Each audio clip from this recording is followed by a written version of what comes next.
Hey, good morning. For those of you who don't know me, I'm Darren from Inspired Homes Marbella. I've come down to San Pedro today to meet Marc Elliott, who is the owner and founder of Fluent Finance Abroad. Hello Darren. Fluent Finance Abroad is a whole of market independent mortgage consultancy. We established Fluent Finance Abroad in 2006, so we've been going for nearly 2 decades.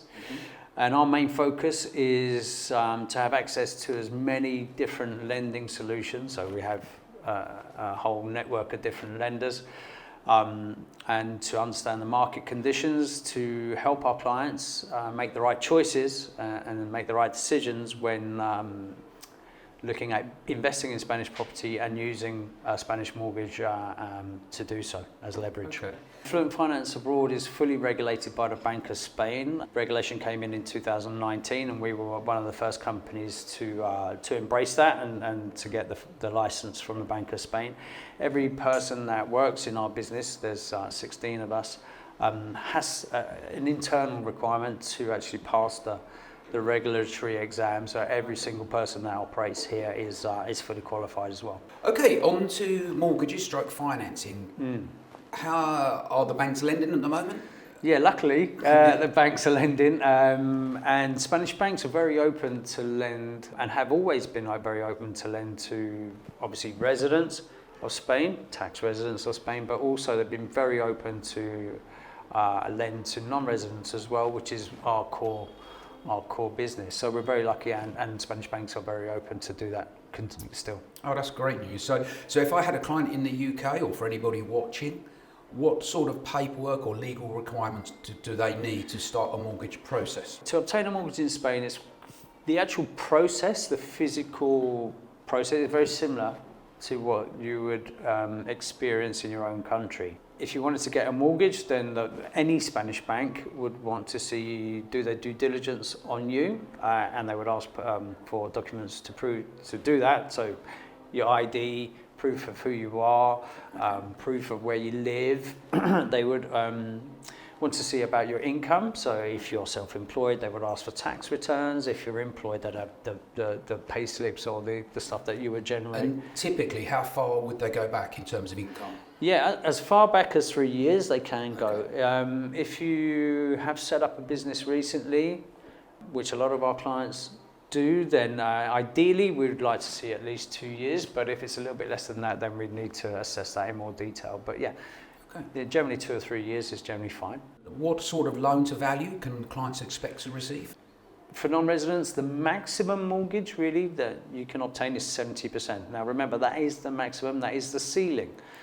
On average, most lenders are more comfortable about 60%. What I would say is that you would get better rates if you were to put more money in. So if you were rate driven and you wanted to chase the rate and get the actual best deal, you'd probably be wise to look at mortgages at 60 or 65% rather than the 70%. Oh, that's great to know. So that leads me on to the next question. Where are rates at the moment?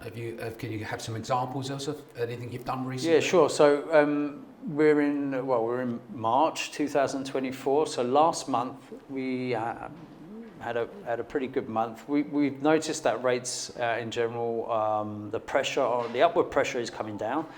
But so just to give you an example, so 3 general deals that we got approved last month. A pretty decent one for a box standard type of profile at 70%. We got a 3.3 fixed for 5 years, and then after that it was a floating rate at Euribor plus 0.95.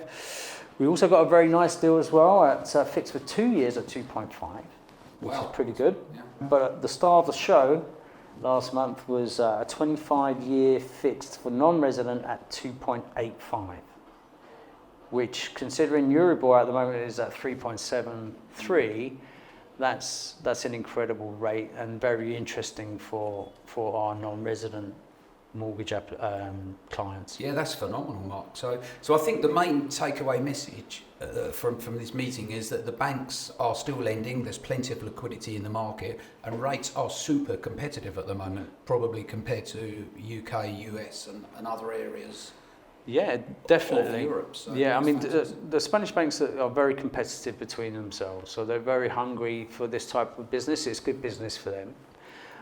One thing I would suggest, though, is that the process of getting a mortgage in Spain generally takes a bit longer than you would maybe expect. Okay, well, that actually led me on to my last question. When would you advise clients to contact you during the buying process? We always advise clients to get informed as soon as they start thinking about buying a property in Spain. The process So does. before they've even started looking at properties? I would suggest so. Is optimal. Yeah. Do the homework on the money side of things first.